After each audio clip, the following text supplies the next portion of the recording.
King Zog, the gun-wielding monarch who defied death and built a nation today. We dive into the unbelievable life of one of the 20th century's most fascinating, eccentric, and overlooked monarchs, King Zog of Albania. A man who rose from feudal nobility to absolute power, survived over 50 assassination attempts, outlawed blood feuds, and even pulled a gun in parliament. This is not just history, this is a real-life political thriller. Before he was King Zog, he was a muter, Zagolia boy, born into feudal nobility, caught between crumbling empires and rising nationalism. His story begins not in palaces or thrones, but in the wild tribal mountains of Albania.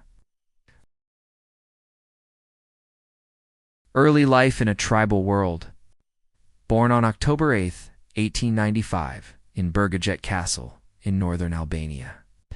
In the region of Mat, his family, the Zogolis, were one of the most powerful Bey families in the region. They had influence, wealth, and their own private militia. Albania at the time was part of the Ottoman Empire, a vast and declining empire that was starting to lose its grip on the Balkans. Albania was not a unified nation. It was a fragmented land of fierce tribes, blood feuds, and mountain strongholds. Loyalty ran deeper to clan than country. Zog's father died when he was young, and his mother, Sadij Toptani, became a major influence in his life. She came from another influential Albanian family, the Toptanis of central Albania. Zog would later make her queen mother, giving her unusual power and presence in court life. At age 11, Zog was sent to Istanbul, for education capital of the Ottoman Empire. There he received military and political training typical of Ottoman elite youth. Later studied in Vienna, giving him a Western European outlook, a rare blend for someone from tribal Albania. While studying, Albania was falling into chaos. The Ottoman Empire was collapsing, and nationalist movements were erupting. In 1912, Albania declared independence, but it was barely a state.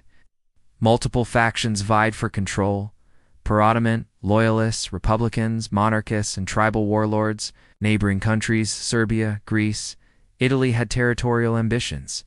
The great powers of Europe installed Prince Wilhelm of Wied, a German noble, as ruler in 1914, but he fled after just 6 months due to rebellion.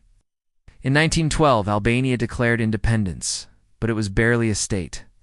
Multiple factions vied for control: pro-Ottoman loyalists, republicans, monarchists, and tribal warlords. Neighboring countries, Serbia, Greece, Italy, had territorial ambitions. The great powers of Europe installed Prince Wilhelm of Wied, a German noble, as ruler in 1914, but he fled after just 6 months due to rebellion. It was like the Game of Thrones, but real. And Zog, he was playing to win. Zog returned home around 1919, just after World War I. He quickly gained influence by leveraging his family's militia, political savvy, and connections. Became governor of Mat, his home region, then moved into national politics. In 1922, at the age of just 27, Zog became Minister of the Interior, then Prime Minister of Albania. At an age when most people were just figuring out life, Zog was already shaping a nation. As Prime Minister, he built up Albania's gendarmerie, centralized power, and cracked down on rebellion, but he made enemies fast. Was shot and wounded in 1924 in an assassination attempt. Forced into exile briefly after a revolution led by Fan Noli, a progressive Orthodox bishop. Just 6 months later, Zog returned backed by Yugoslavia, armed forces, and political cunning. Overthrew Noli's government and reclaimed power in 1925. With opposition crushed, Zog declared Albania a republic with himself as president, holding near dictatorial powers. This was just the first step. He had no intention of stopping at president. Just 6 months later, Zog returned backed by Yugoslavia, armed forces, and political cunning.